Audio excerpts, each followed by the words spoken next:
Historicidade, o programa de entrevistas do Fronteiras no Tempo. Um podcast de história.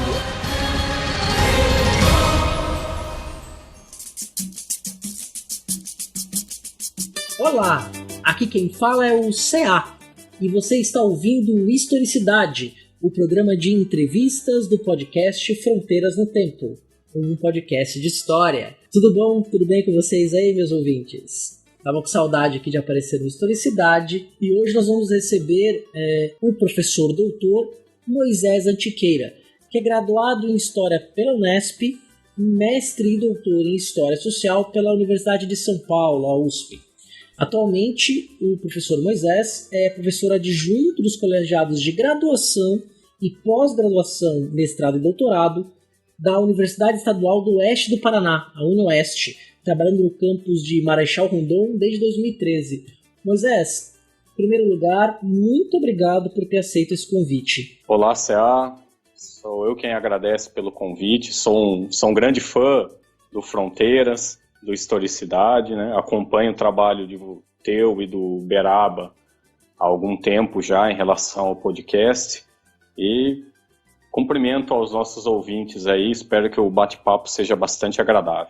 Sem dúvida, vai ser um papo muito bacana e nós vamos conversar sobre história antiga, né, que nossos ouvintes sempre pedem para nós, né? E nós vamos conversar especificamente sobre história de Roma, né? E tem uma coisa que é bem bacana, né, que a história de Roma, né, da República e do Império, ele exerce um fascínio muito grande entre historiadores, juristas e amantes entusiastas da história, né? Então temos muitas pesquisas que são realizadas a longa data, né, sobre os estertores do Império, né, no limite que a gente passou a chamar para fins didáticos entre a história antiga e a história medieval, que algumas pessoas chamam de antiguidade tardia, né? É aquela coisa da baliza das datas, né? E tem uma coisa que é interessante, que você vem estudando aí atualmente, o conceito de crise na historiografia, né? Bem como os reinados de Filipe, o Árabe e Décio, que governaram entre 344 e 251 da Era Comum, né? E também os chamados usurpadores, ao longo do reinado do Constâncio II, né, que foi de 337 a 361, sobretudo do imperador chamado Ventranião. Né. É um tema muito bacana, né, você vem estudando aí esse período da Antiguidade Tardia, já quase no limite ali pro fim do Império Romano, e especialmente a figura dos usurpadores, né, das pessoas que vinham e tomavam o trono. Então, antes da gente começar a falar, e é uma coisa muito tradicional aqui do Historicidade, eu queria que você falasse brevemente sobre a sua trajetória acadêmica e como que você chegou no projeto de pesquisa que você intitulou de Crises e Usurpações no Alvorecer da Antiguidade Tardia, séculos 3 e 4. A minha trajetória ela tem algo em comum com a trajetória da maior parte dos alunos para quem eu leciono aqui na UniOeste. Ela se iniciou no século XXI, né? Bom, eu ingressei na graduação na Universidade Estadual Paulista, no campus de Franca, no ano de 2001, né? E foi durante o curso de graduação que eu iniciei as minhas pesquisas relacionadas à Antiguidade Romana. Mas naquela época, porém, eu trabalhava com um tema muito distinto desse tema, que será objeto da nossa conversa nesse momento. Eu trabalhei com um conjunto de leis que o pessoal, sobretudo do direito, né, toma contato, conhece, já ouviu falar, que é um conjunto de leis chamado Lei das 12 Tábuas, que foi editado no século V a.C., né, num período bastante remoto da história romana, e essas medidas jurídicas elas visavam estabelecer alguns parâmetros políticos e econômicos entre as diferentes camadas sociais existentes na cidade de Roma naquele momento, em que, por um lado, se rompiam alguns privilégios de ordem social usufruído pela nobreza romana, mas, por outro lado, mantinham-se ainda algumas desigualdades políticas e econômicas, e esse conjunto de leis acabou por chancelar essas desigualdades de ordem política. Então, a pesquisa que eu desenvolvi como um trabalho de conclusão de curso lidava com uma fonte jurídica e as questões que eu procurei investigar estavam relacionadas a esse universo jurídico, portanto. Ao finalizar a graduação em 2004, eu ingressei no curso de mestrado em História Social na Universidade de São Paulo, no segundo semestre de 2005, e no mestrado eu passei a lidar com uma questão de maneira mais ampla, mais geral, que é aquela que caracteriza as minhas pesquisas até os dias de hoje. Eu comecei então a lidar com o que nós chamamos de historiografia latina, que seria nada mais do que um campo de investigação que se dedica a analisar as formas e os mecanismos adotados pelos historiadores romanos para escrever a história da sociedade na qual eles viviam. Então a preocupação nesse caso não é tanto ou não é apenas com o conteúdo daquilo que eles escreveram, mas sobretudo com a maneira como eles concebem uma visão de história, né? E aí no mestrado eu acabei avançando cronologicamente com o meu tema e passei a lidar com um historiador romano chamado Tito Livio, né? Tito Livio ele escreve uma obra chamada História de Roma desde a fundação da cidade, e ele escreve essa obra num momento bastante complexo da história romana, que é a passagem daquilo que nós, geralmente, na escola, conhecemos como passagem do período republicano para o período imperial romano. Ele compõe essa obra no momento em que nós temos a ascensão do primeiro imperador romano, que nós conhecemos pelo nome de Augusto. E o que me interessava nesta pesquisa desenvolvida no mestrado era um episódio específico narrado pelo Tito Livio. Esse episódio ele ocorre também lá no século V a.C., em que o responsável pela promulgação da Lei das 12 Tábuas, a qual eu mencionei aí, em relação às pesquisas de graduação, o responsável pela promulgação dessa lei, um magistrado chamado Apio Cláudio, acaba por assumir um poder, naquele contexto em Roma, bastante elevado, de tal forma em que ele é caracterizado pelo Tito Livio como se fosse um tirano, ou seja, ele deveria ser um magistrado que governava em benefício do conjunto de cidadãos romanos, mas ele se revela, ao concentrar grande poder, ele se revela algo como um tirano, um monarca que exerceria o poder de maneira autocrática. E a mensagem que o Tito Livio procura construir e veicular a partir dessa figura lá do passado remoto de Roma é uma mensagem que visa o imperador que no momento em que ele escrevia, ou seja, no momento em que ele vivia no presente dele, estava também concentrando grandes poderes, que é Augusto. Então eu procurei demonstrar, por meio da análise dessa obra, desse episódio específico dentro da obra do Tito Livio, que havia uma mensagem política, digamos assim, por trás da forma como Tito Livio narra um episódio de um passado tão remoto, para que ele procurasse enquadrar Augusto dentro de parâmetros moralmente aceitáveis. É uma busca no passado por uma justificativa do que estava acontecendo naquele momento presente do Tito. Perfeito, exatamente isso. Encontra-se então no passado, ou constrói-se em relação ao passado, um conjunto de práticas que se querem que sejam adotadas no presente. É justamente esse o ponto, né? E aí, por fim, em 2008 eu continuei no programa de História Social na USP, sendo orientado também pela mesma orientadora, a professora Maria Luísa Coracim, e continuei avançando cronologicamente, né? Aí eu fui parar justamente na Antiguidade Tardia, neste período em termos cronológicos que se iniciaria na virada do século II para o século III depois de Cristo, e alguns historiadores defendem que a Antiguidade Tardia se encerra somente no século VIII. Mas para facilitar a nossa compreensão, nós podemos pensar nos termos que você apresentou anteriormente. Se trata desse momento em que nós não temos exatamente o mundo clássico, não é mais aquela Grécia e Roma clássicas que nós estamos habituados, mas ainda também não temos o medievo, a Idade Média, completamente cristalizada. É uma diluição do poder centralizado em Roma, da burocracia do Império Romano, vamos dizer assim, e aí isso vai se diluindo e vai tendo influência dos germânicos, dos outros povos, e se transforma numa outra sociedade, né? Ou você tem outros povos que suplantam a cultura romana, a gente pode dizer assim. É o momento justamente dessa fusão entre as características da cultura romana, das práticas políticas romanas, com as práticas culturais e políticas germânicas. É esse momento em que há essa lenta fusão e que nós temos e que vai dar origem a uma nova sociedade essa que nós chamamos de medieval, né? Seria nesses termos, então.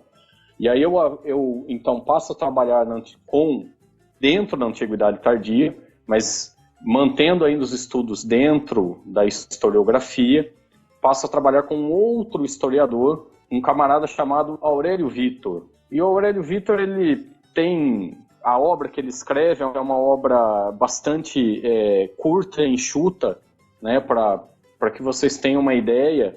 A edição padrão que nós costumamos utilizar da obra, edição em latim, publicada modernamente, tem apenas 53 páginas, né? Enquanto, só para efeitos de comparação, o Tito Livio escreveu uma obra de mais de 140 volumes. E aí eu passei de um historiador que havia escrito uma obra gigantesca, né, que consumiu várias décadas da vida dele, consumiu aproximadamente 4 décadas de vida.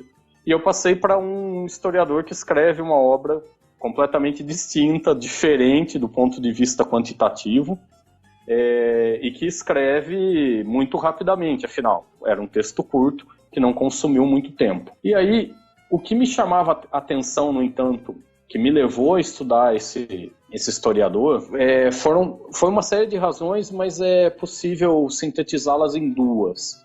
A primeira delas é o fato de que se trata de um autor que escreve uma história cujo início se dá com o surgimento do período imperial romano. Então ele escreve uma obra sobre a era imperial romana. Isso não era algo muito comum. Os romanos, embora reconhecessem a diferença entre o período imperial e o período republicano, né, mas no entanto, quando escreviam a história, não adotavam essa baliza cronológica, essa ruptura, digamos assim, de uma forma tão clara. E o Aurélio Victor inicia sua história, ao invés de, tal como os seus predecessores iniciavam suas histórias sobre o passado romano, com a fundação mítica da cidade, lá no século VIII a.C., o Aurélio Victor inicia a partir de um ponto de ruptura distinto, que é o surgimento daquilo que nós conhecemos por período imperial. Então isso me chamou a atenção. Opa, por que esse autor apresenta essa diferença? Ao tomar contato com a obra, me veio daí um outro elemento que me chamou ainda mais a atenção e fez com que eu efetivamente me dedicasse a analisá-la.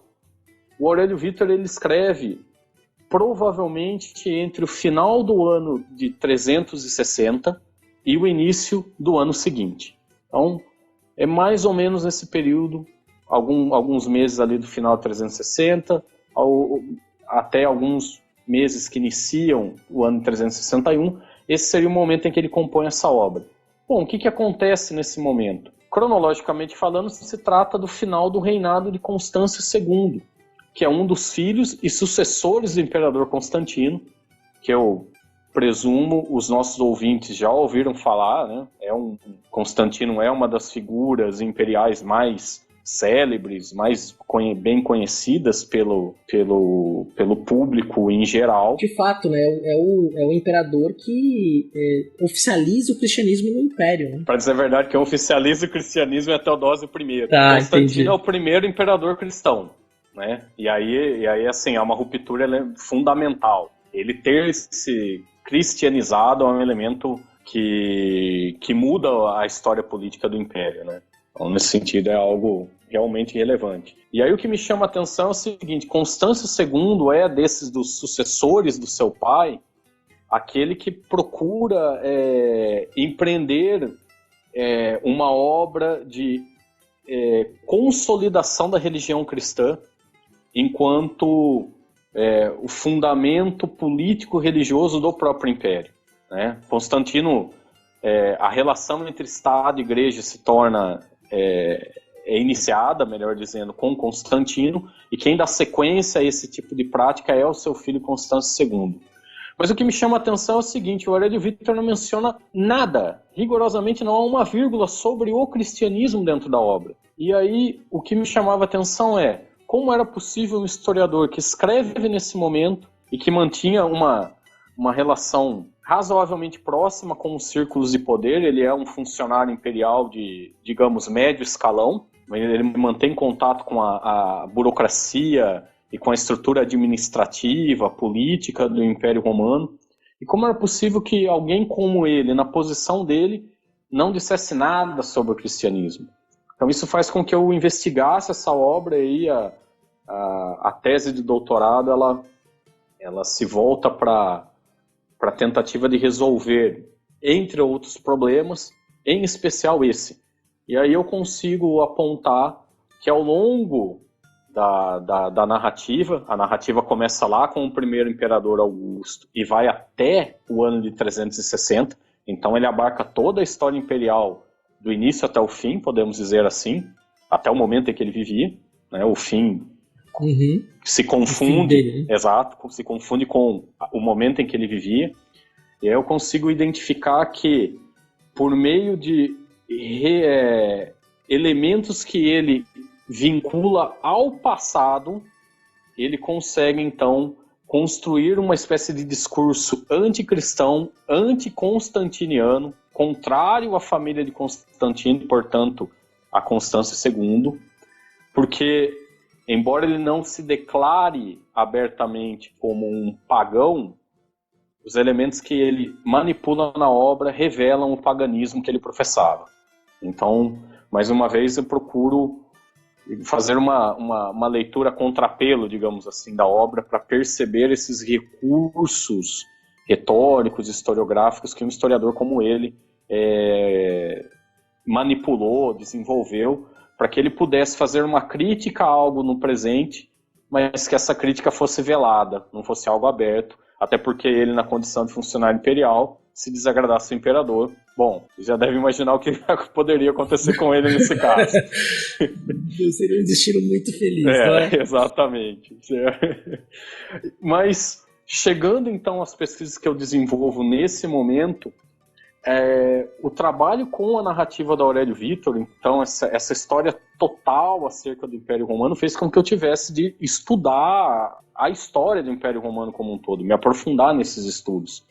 E aí começaram a me chamar a atenção figuras de usurpadores, né? Ou seja, destes imperadores, desses governantes que, teoricamente, a gente vai voltar a falar sobre isso, teoricamente assumiram o poder de uma maneira ilegal, né? E uma dessas figuras é Vetranião. Vetranião é uma figura completamente desconhecida, né? Isso eu atesto com tranquilidade, mesmo entre os colegas, entre os antiquistas aqui no Brasil, quando eu falo sobre ele, as pessoas respondem com: hã? Como assim? Quem é? Uma coisa que é interessante, e eu aprendi isso com seus trabalhos, né, que me chamou muita atenção, né? O Vetranião teve um reinado muito curto, né? Ele reinou de março a dezembro de 350. Então, já que ele é um desconhecido, fala para o nosso ouvinte quem é Vetranião. Isso mesmo, ele é... Eu quero crer que ele é um ilustre desconhecido, mas não, ele é um desconhecido mesmo. Enfim, Vetranião, como você destacou, ele governa durante menos que um ano, né? Ele governa durante 10 meses, entre março e dezembro de 350. A trajetória de vida dele é pouco clara. Nós não sabemos exatamente quando ele nasceu, por exemplo. Presume-se que ele tenha nascido no final dos anos 290, no limite, no início ali do século IV, 300, 301, 2, alguma coisa assim. Numa província, no entanto, o local de nascimento já é conhecido, chamada Mésia. A Mésia, para a gente facilitar aqui, equivale mais ou menos ao país que modernamente nós chamamos de Sérvia, né? País ali na região balcânica, no sul da Europa. O que nós temos de concreto, além do local de nascimento, é o fato de que ele era um membro do exército imperial. Nesse caso, ele não exercia uma função qualquer. Ele era comandante de infantaria de uma região chamada Ilírico. Então ele exercia um cargo de, vamos usar um termo moderno aqui, alto oficialato, no ano de 350. Né? Essa região, o Ilírico, é uma região que corresponde, muito grosso modo, às áreas europeias que são cortadas pelo curso do Médio e Baixo Danúbio. Então estou me referindo aqui a países como Hungria, Sérvia, Croácia, Bósnia e Herzegovina, Romênia, Bulgária, enfim. Essas regiões aí do centro e leste europeu, parte do leste europeu e regiões balcânicas, né? E essa região, ela é, do ponto de vista geopolítico, muito importante no contexto do século IV dentro do Império Romano. E isso por duas razões principais. A primeira delas é que se trata de uma região que ficava mais ou menos a meio caminho entre as áreas ocidentais do Império e as áreas orientais, né? Então, as rotas terrestres que ligavam centros importantes do ponto de vista político, localizados no norte da Itália, por exemplo, que era um caso de cidades como Milão e Verona, tinham necessariamente que passar pelo Ilírico caso alguém desejasse chegar até Constantinopla, né? A atual cidade de Istambul.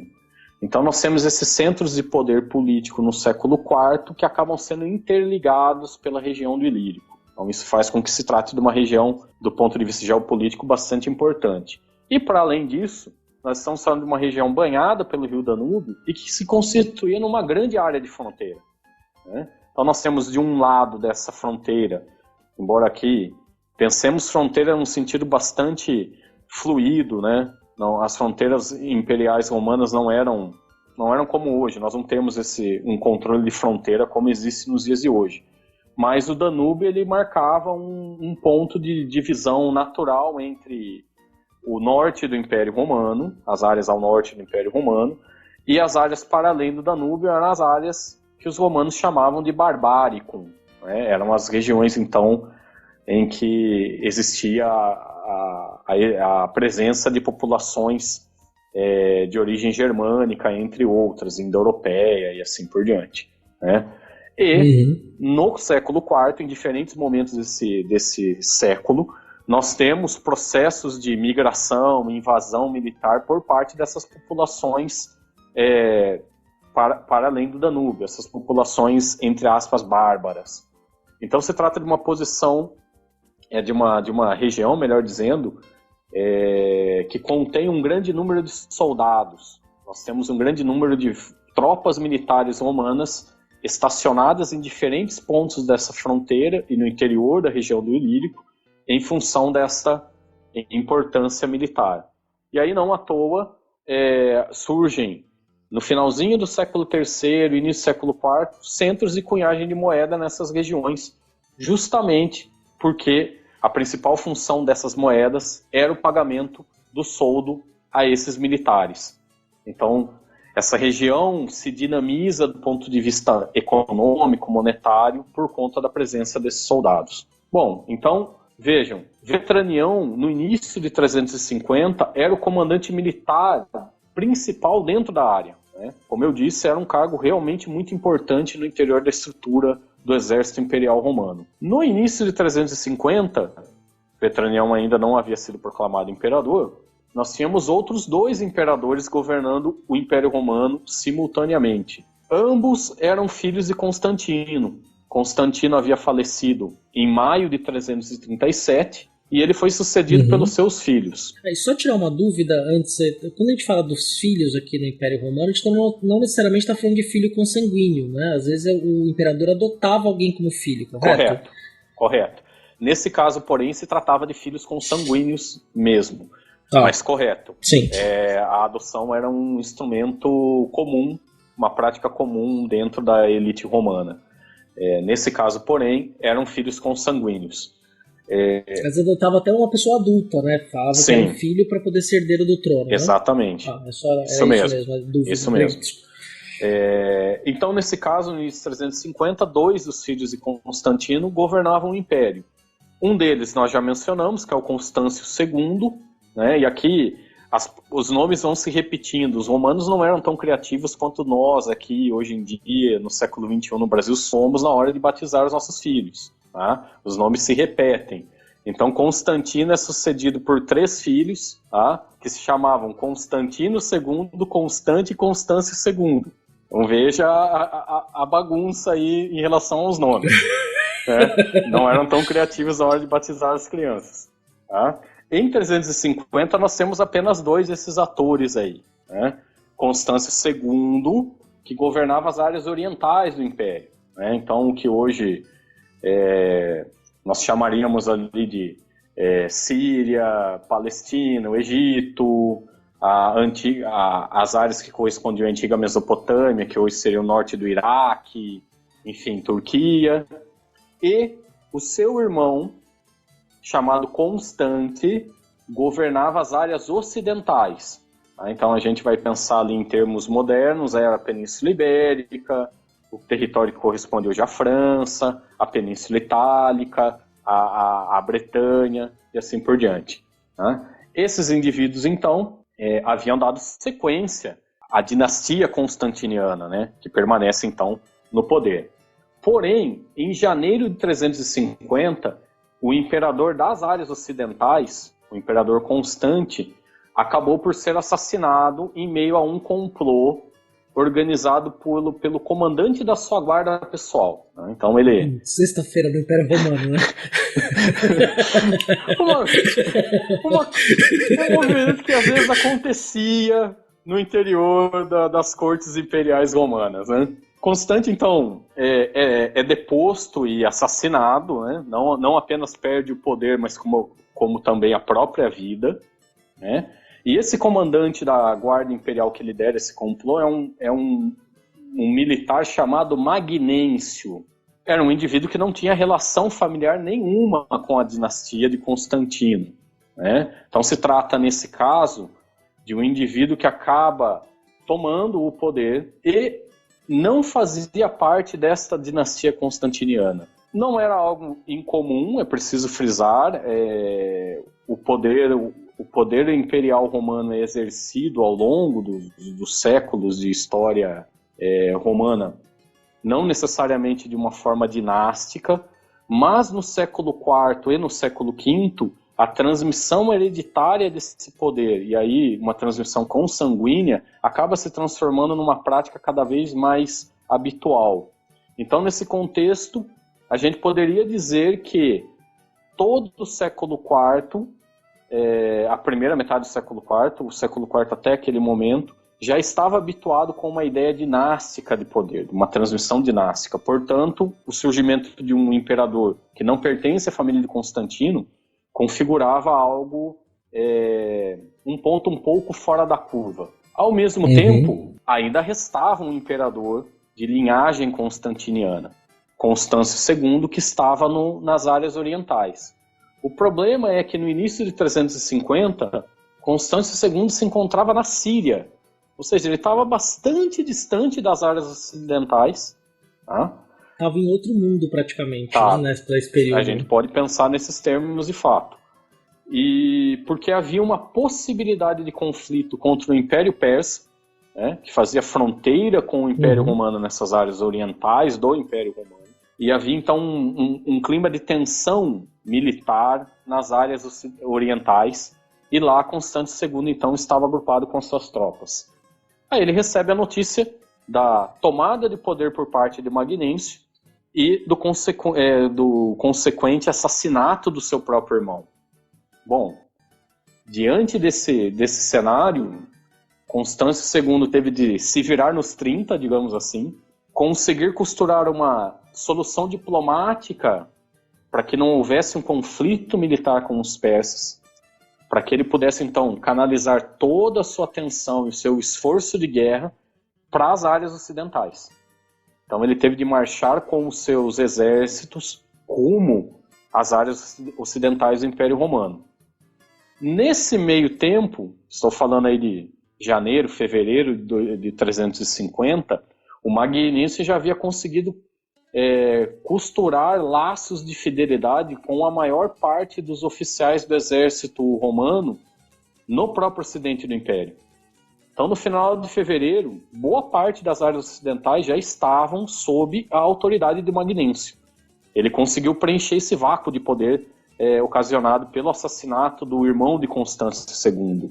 Porém, numa dessas áreas ocidentais, esse vácuo de poder não foi preenchido por ele, e sim por uma terceira pessoa. Essa terceira pessoa é Vetranião.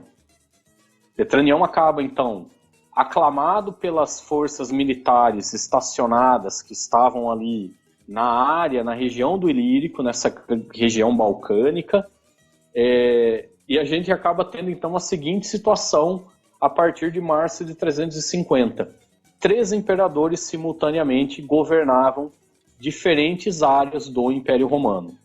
Não era uma partilha do poder formal, mesmo porque Constâncio II, na condição de sucessor e filho de Constantino, não promove essa ação, né? Mas nós temos na prática uma divisão de esferas de poder entre 3 pessoas diferentes.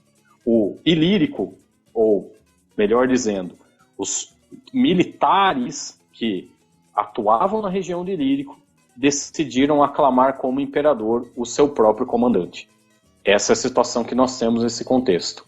Ou seja, de um lado a gente tem um imperador que está no ocidente, está em Roma, nos Balcãs, no meio do caminho, Vetranião, e a leste, lá na região da Judéia, está vindo o irmão, né, o herdeiro do trono, vamos dizer assim, marchando em direção a Roma para unificar, né, e tomar e ocupar o seu lugar de direito, correto? Se nós fôssemos montar o tabuleiro de War, essa seria a questão. É assim que nós colocaríamos as nossas peças, nesses termos. Exatamente. E você publicou um artigo, né, sobre o Vetranião e teve uma coisa que chamou bastante atenção, né, quando eu fiz a leitura.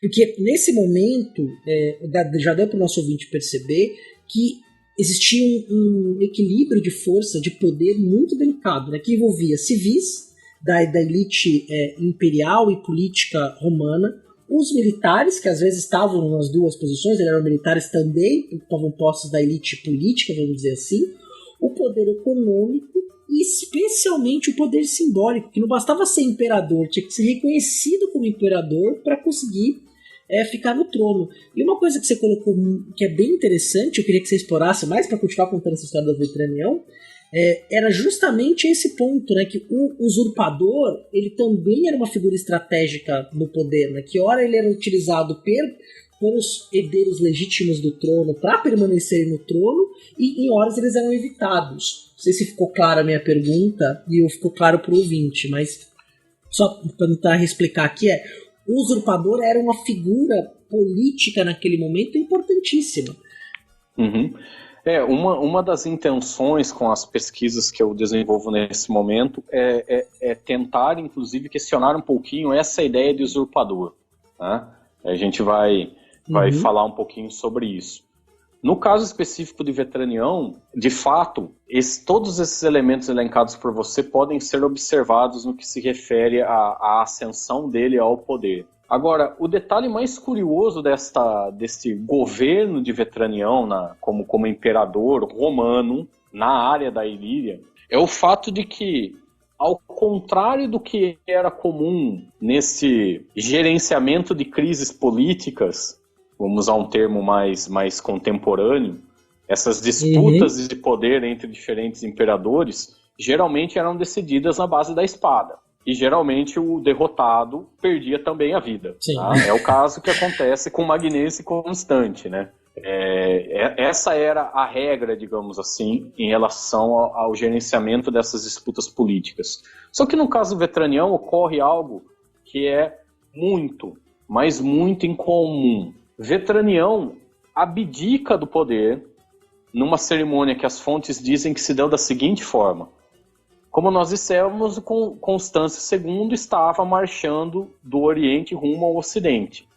E ele necessariamente tinha de atravessar por terra, no caso, se a viagem sendo feita por terra, ele necessariamente tinha que passar pelo Ilírico, para chegar às áreas ocidentais. E aí as fontes contam algo que é realmente muito incomum, que no Natal do ano de 350, Vetranião e Constâncio II, cada um liderando seu próprio exército, ambos se reúnem numa região da Sérvia, numa cidade chamada Naissus, e diante então de todos esses soldados reunidos, soldados de Vetranião, soldados de Constâncio II, Constâncio II teria se dirigido a essa espécie, esse tipo de assembleia militar, digamos assim, e proferido um discurso tão eloquente, mas tão eloquente, que ele conseguiu convencer todos, sobretudo os soldados que estavam vinculados a Vetranião, a deixarem o apoio a Vetranião e passarem a apoiá-lo. Constâncio II teria lembrado esses soldados da fidelidade que eles deviam à família de Constantino. E aqui tem um detalhe interessante. Muitos desses soldados haviam lutado sob a autoridade, sob o comando de Constantino na década de 330. Então são indivíduos que mantinham relação com a família de Constantino de fato. E diante desse cenário, o que teria acontecido foi o seguinte: Vetranião abdicou do poder e Constâncio II, em retribuição a esse ato, conferiu a ele propriedades de terras na região do litoral do Mar de Mármara, né, na Turquia, ali no Estreito Dardanelos, Mármara, etc. E ele pôde viver lá tranquilamente durante mais 6 anos, até o momento em que ele veio a falecer em 356. Morreu de causas naturais?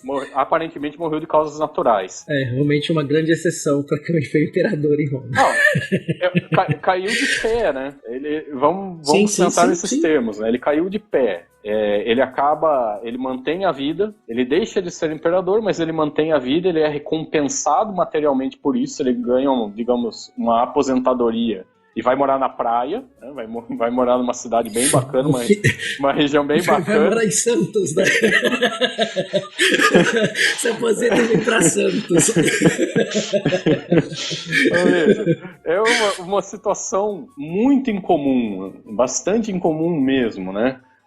E isso fez com que não apenas os historiadores modernos que lidam com a questão, mas os próprios historiadores antigos tiveram uma dificuldade em lidar com esse aspecto. É um resultado muito raro para esse tipo de situação. Mas a questão ao analisar as fontes que relatam o episódio, né, nós temos fontes tanto escritas em latim quanto em grego, e que são escritas mais ou menos entre 360, a iniciar com Aurélio Vítor, até o final do século V, essas fontes, elas retratam Vetranião como um usurpador, ponto final. Mas elas têm dificuldade em esclarecer como, então, um usurpador teve o final da sua aventura, entre aspas, o desfecho dessa aventura ter sido tão surpreendente quanto foi no caso dele. E isso me levou, então, a questionar a própria ideia de usurpação no mundo romano. Bom, por usurpação a gente tem uma ideia, uma noção razoavelmente simples, né? A gente caracteriza como usurpador um indivíduo que toma o poder político, seja em que lugar for, por vias ilegais, por vias não constitucionais, digamos assim. Geralmente um golpe de Estado e assim por diante. Isso seria a ideia corrente, né, comum que todos nós temos em relação a um movimento de usurpação. O problema é que o poder imperial romano ele possuía algumas especificidades muito significativas. A principal delas era o seguinte: isso que nós chamamos de período imperial, que dissemos anteriormente, se inicia com Augusto em 27 a.C., no finalzinho do primeiro século a.C., esse poder imperial, ele na realidade não era concebido como um poder monárquico aos olhos dos romanos.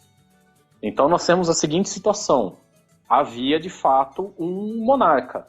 Augusto é um monarca. Ele concentra poderes de forma autocrática. Porém, tendo em vista toda a tradição republicana de exercício do poder que existia durante 6 séculos anteriores na sociedade romana, a ideia de existir um rei e um monarca era considerada uma afronta gigantesca, em especial para os indivíduos, as famílias reunidas no Senado romano, que controlavam o acesso a esse poder. Então nós temos um período republicano em que o poder ele é compartilhado. Embora seja compartilhado com pequenos grupos, não se trata de uma democracia. É uma oligarquia. É uma oligarquia. É uma oligarquia. Exato. É uma oligarquia. É um poder, então, que se concentra nas mãos de poucas famílias, mas ele é repartido. Ele é exercido de maneira compartilhada dentro desses grupos, né? O problema é que com Augusto nós temos claramente um indivíduo que se situa acima dos demais. Nós temos ali um monarca, mas toda a construção desse sistema imperial que os historiadores que lidam com a questão costumam denominar por um termo mais técnico, costumam chamar de principado, sistema do principado romano, esse sistema ele estava pautado numa ideia de restauração dessa república. Para tentar deixar claro, Augusto é um monarca que não se assume enquanto monarca. Ele diz que a obra dele de restauração política, ou melhor dizendo, a obra política construída em torno dele seria uma obra de resgate dos valores e tradições republicanas. Então, o que faz Augusto ao longo do seu longevo reinado? Augusto vem a falecer somente no ano de 14 depois de Cristo. Então ele governa durante muito tempo. Durante esse quase meio século em que ele governa, ele não aceitou nenhum tipo de poder ou honraria pública que contrariasse essa sensibilidade e essas práticas políticas republicanas. Mantém-se uma faceta de compartilhamento do poder, quando na realidade há uma concentração de poderes nas mãos dele. Então, nós temos uma situação aí bastante paradoxal, que fez com que essa monarquia imperial romana nunca tivesse sido institucionalizada. Bom, o que eu quero dizer com isso? Eu quero dizer que não foi estabelecida nenhuma regra jurídica para se transmitir o poder de um imperador para outro. Não havia, por exemplo, nada que estipulasse que a sucessão consanguínea ou não era a forma de transmissão do poder de um imperador para outro. Por que isso não acontecia? Porque este sistema não se assumia enquanto um sistema monárquico. Se houvesse uma regra clara de sucessão e transmissão do poder, isso equivaleria a reconhecer que se tratava de uma monarquia. Então nós temos uma situação que é muito paradoxal. E ela é bastante distinta dos sistemas monárquicos com os quais a gente está habituado. Que vão se sacralizar no final da Sociedade Tardia e na Idade Média, né? E aí na Idade Moderna que você tem. E é interessante esse ponto. Né? Isso mesmo. É algo que a gente percebe a partir da Antiguidade Tardia e que se consolida na Idade Média. Né? A ideia nossa que nós temos de monarquia geralmente é a monarquia medieval, no sentido de transmissão hereditária do poder. Isso não caracterizava esse sistema imperial romano. É um detalhe muito curioso. Mas os primeiros elementos dessa institucionalização desse poder e dessa transmissão hereditária surgem com força na Antiguidade Tardia. Nesse momento, então, que Vetranião, Constâncio II e todos esses personagens se inserem. E aí, então, nós temos a seguinte situação. Bom, se o sistema imperial romano, se essa monarquia imperial romana, ela nunca foi institucionalizada, as regras do jogo não eram muito claras. Não é que elas não existissem, pelo contrário, elas existem. Mas abre-se a... Mas não de forma jurídica oficial, né? Exato, quer dizer, dessa forma que vai suceder, né? Era muito mais político, de fato, né, do que necessariamente algo que estava lá no meio jurídico. Isso mesmo. A mesmo. leitura está correta? Isso mesmo. Então é possível que diferentes indivíduos em diferentes épocas possam reclamar um acesso ao poder invocando diversos aspectos. O principal deles é o seguinte: esse poder monárquico imperial, como nós vimos, ele nunca deixou de ser pensado como uma espécie de retomada dos poderes republicanos. Ou seja, o imperador deveria se comportar como os antigos magistrados da República Romana que, em tese, exerciam o poder em benefício de toda a coletividade romana. Ou seja, a ideia aqui é que o imperador deveria ser alguém a serviço da res pública, da coisa pública, e não alguém que governa para o seu próprio interesse ou para o interesse da sua família. Nesse caso, os romanos avaliavam o exercício do poder imperial romano a partir de termos bastante moralizantes, digamos assim. O imperador tinha que a todo momento, e aí vem a importância então desses aspectos simbólicos do exercício do poder, ele tinha que a todo momento, durante o seu reinado, reiteradamente comprovar que ele era de fato o indivíduo mais adequado a exercer o poder em benefício de todos. Não era fácil ser imperador romano, não. Eu posso imaginar. E aí, eu queria que só que você concluísse aquela história, né, depois que o Constâncio II convence o Ventranião a abdicar deste poder, a deixar com o Constâncio o poder de imperador. O que acontece, então, depois disso? Depois disso, nós temos esse império exercido, então, por dois imperadores, Magnêncio e Constâncio. Magnêncio procura, em 350 ainda, construir algum tipo de acordo diplomático com Constâncio II. Ele procura ser reconhecido por Constâncio II como um imperador que co-governaria o império. Seriam, então, corregentes do império, digamos assim. Mas, do ponto de vista de Constâncio II, isso era impossível de ser realizado, na medida em que, entre outras coisas, Magnêncio havia assassinado o irmão de Constâncio II. Como Constâncio II, então, estabeleceria algum tipo de acordo com o assassino do seu irmão? E aí nós temos toda a questão da piedade familiar, da devoção familiar, que é um valor antiquíssimo, arraigado na cultura romana, não é uma criação cristã, pelo contrário, era um elemento dentro do conjunto do que os romanos chamavam de costume dos ancestrais, dos mais importantes na sociedade romana, e a devoção à família implicava, nesse caso, que a morte de um parente viesse a ser vingada. Então era impossível que houvesse um acordo, apenas por esse aspecto já tornaria muito improvável um acordo entre ambos os imperadores. O que nós temos então no caso é uma guerra aberta entre eles. Em setembro de 351, há uma grande batalha entre os dois exércitos, a chamada Batalha de Mursa, que as fontes antigas, as fontes tardo-antigas, por ser mais exato, indicam como uma grande carnificina.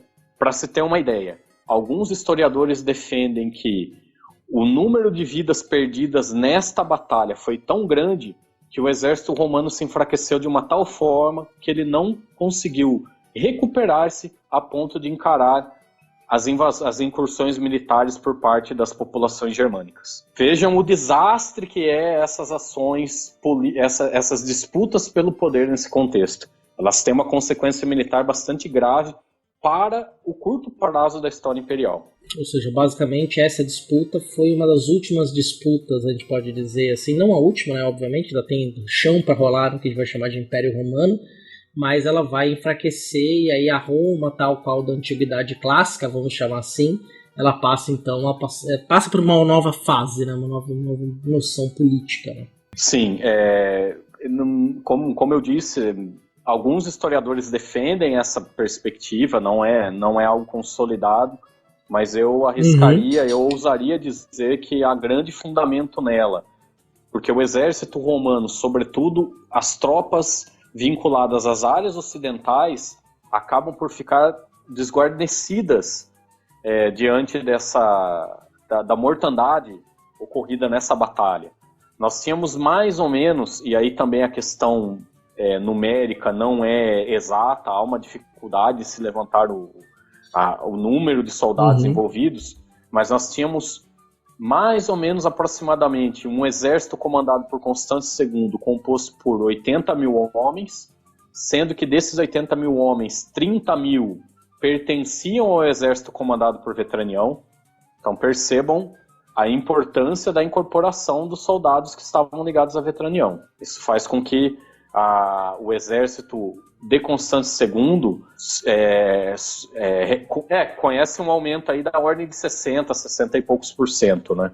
Enquanto isso, as tropas de Magnêncio giravam em torno de 34, 35 a talvez 40 mil homens. Então equivaleria, grosso modo, a metade do exército de Constâncio II. Mas nós estamos falando aí de soldados que são todos eles soldados que lutam dentro do exército imperial. É uma guerra civil, é uma disputa entre soldados imperiais. Isso faz com que, e alguns autores apontam, que talvez 30 ou 40% dos soldados envolvidos nessa batalha tenham falecido, tenham vindo a morrer. Isso faz com que o exército imperial como um todo tivesse sofrido um desfalque que no curto prazo realmente se revela prejudicial. A gente está falando de números números similares da Primeira Guerra Mundial, de algumas batalhas, né, que até então foi uma das registros oficiais, né, contábeis, de grande mortandade, né, bem impressionante. Mas isso. Então perceba o nível. Embora nós não saibamos, as cifras talvez sejam exageradas, talvez haja um exagero retórico nessas cifras, mas mesmo que o nível de mortandade dessa batalha de Mursa tenha sido muito, entre aspas, diminuto, ainda assim causa um grave problema para a composição do exército imperial. Então nós temos uma dessas grandes consequências aí desse contexto de disputa política é essa. Agora, o outro elemento que eu acho que esse processo de disputa deixa claro é que a gente precisa tomar então um grande cuidado em se empregar esse termo usurpador, porque Vetranião, por exemplo, ele foi aclamado pelos soldados que ele comandava. Esses indivíduos reconheceram Vetranião como aquele que teria condições de servir a República de uma maneira mais adequada do que os outros indivíduos que se encontravam em disputa naquele contexto.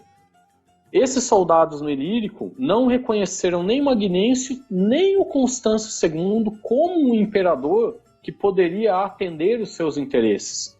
Então a ideia de usurpação, no que se refere ao sistema imperial romano, ela precisa ser empregada com bastante cautela, porque nós corremos o risco de cometer um anacronismo, de projetarmos algo que diz respeito a sistemas mais estáveis de transmissão do poder do que esse sistema romano que, de fato, permitia que diferentes indivíduos ascendessem ao trono, sobretudo pela via militar, pela aclamação militar. Porque o poder imperial romano em última instância, um poder de mando militar.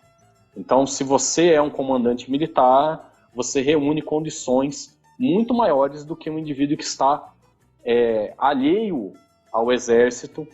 Você reúne condições de ascender ao poder muito mais do que um indivíduo que não tem relação direta com o exército. Então, a pesquisa permitiu que eu passasse a questionar essa ideia de usurpação e tentar matizá-la em relação ao poder imperial romano. Então, o caso de Vetranião ele acaba sendo representativo nesse sentido. Sim, né? Quer dizer, não é apenas um estudo de um indivíduo, mas sim de um processo histórico na qual esse indivíduo ali representava um papel político, militar, econômico extremamente importante.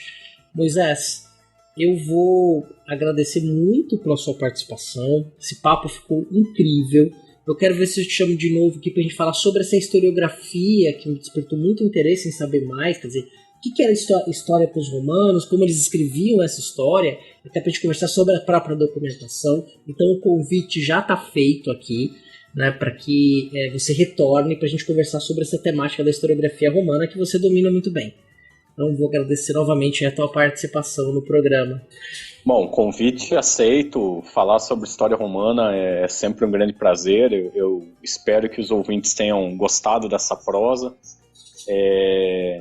E eu que, mais uma vez, agradeço pela oportunidade de divulgar as pesquisas, divulgar os trabalhos realizados no Brasil sobre a Antiguidade Tardia. Nós temos um grupo muito bom, bastante representativo de antiquistas que trabalham com a Antiguidade Tardia no Brasil atualmente, e é motivo de alegria fazer parte desse grupo. E mais uma vez, então, quero agradecer você, CA, agradecer ao Beraba pela oportunidade de participar do podcast. O prazer é nosso, nós estamos fazendo aqui divulgação científica em história, né?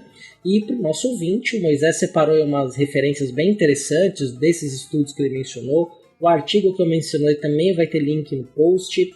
Comenta, faça críticas, sugestões. Vamos ampliar esse debate aqui, porque esse episódio foi bem especial. Ficou comprido, mas o papo estava muito bom, não deu nem para cortar, a gente continuou.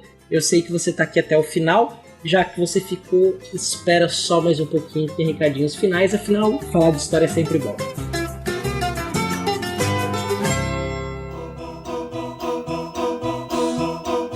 Muito bem, queridos e queridas ouvintes, estamos aqui então no final desse episódio maravilhoso que o CA gravou aí com o Moisés.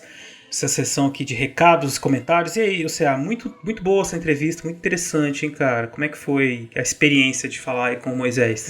Primeiro que nesse programa Moisés consegue sempre, né? Então foi uma experiência bem agradável, né? E o Moisés é um amigo de longa data, um professor e um historiador de mão cheia. E eu aprendi demais. Eu acho que o ouvinte também deve estar com essa sensação, né? De saber como os desdobramentos políticos nessa fase do Império Romano, no que a gente hoje chama de Antiguidade Tardia, né, nesse Império Romano já em divisão, né, mas da questão política, da questão de quem poderia ser o imperador, né, da virtude que o imperador representava, né, isso é bem interessante. Uma senhora aula de história, então, né? Com certeza, né? O Moisés é muito didático na sua fala, né? A gente ficou conversando depois, ele falou de alguns desdobramentos também que aconteceram. Então, assim, com certeza Moisés virá novamente aqui ao Fronteiras para a gente tratar de outros assuntos da história antiga, né? Lembrando que tem o link do artigo que baseia essa conversa que o Moisés publicou numa revista conceituada de História Nacional, tá no post também. Então, se quiser acessar o artigo integralmente, vocês podem ir no post do episódio e ler o artigo. Recomendo. Muito bem, Fronteiras tem... A gente traz nossos amigos, mas são grandes pesquisadores também, né, cara? Não tem essa. Não é porque é nosso Moisés... amigo, não. É porque não é porque é nosso amigo, mesmo, não, cara. Uma pessoa muito boa mesmo. Senhor pesquisador, tema importantíssimo aí, que eu tenho certeza que nossos ouvintes gostaram e, como você disse, aprenderam muito, assim como nós todos que ouvimos esse grande professor, o Moisés. E para ouvir mais entrevistas como essa, ou Beraba e eu conversando sobre outros temas históricos, você pode ajudar este projeto por meio do nosso apoio coletivo, do nosso financiamento coletivo, que se dá por quais meios, Beraba? Olha, é muito simples. Se você quiser apoiar nosso projeto, vocês podem procurar no www.padrim.com.br/fronteiras no tempo. O Padrim é com M, né, no final. E lá vocês vão encontrar diversas categorias de apoio de R$1 a R$50. Mesma coisa vale para nosso clube de assinaturas no PicPay. Então vocês vão encontrar também todas essas categorias de ajuda. Vocês fazem assinatura mensal e contribuem aí para o nosso projeto, para ele continuar crescendo, para nós continuarmos trazendo novidades para vocês e falando aqui de história, que é o que a gente gosta. Com certeza, Beraba. Então podemos dizer para os nossos ouvintes ficarem com seus ouvidos atentos, de olhos no feed, no Portal Deviante e no site Fronteiras no Tempo, porque daqui 15 dias a gente se ouve novamente. É isso aí, estaremos de volta em breve. Nos acompanhem nas redes sociais, no @frontenotempo, ou no @marcelosilva79, ou no @CésarAgenor, no nosso Instagram, Fronteiras no Tempo. Lá sempre tem então todas as novidades que nós estamos trazendo aqui para o nosso podcast. Podem também enviar comentários, perguntas para o fronteirasnotempo@gmail.com e nós teremos o maior prazer de conversar com vocês. Muita gente tem conversado com a gente hoje em dia pelo Instagram, pode escrever lá também nos directs, que é inclusive até o jeito mais rápido de falar com a gente, mais que a gente tem usado bastante. Então é um meio bem legal de entrar em contato conosco. Com certeza. Estamos segurando para você. Beijo no coração e até daqui a 15 dias. Abraço a todos.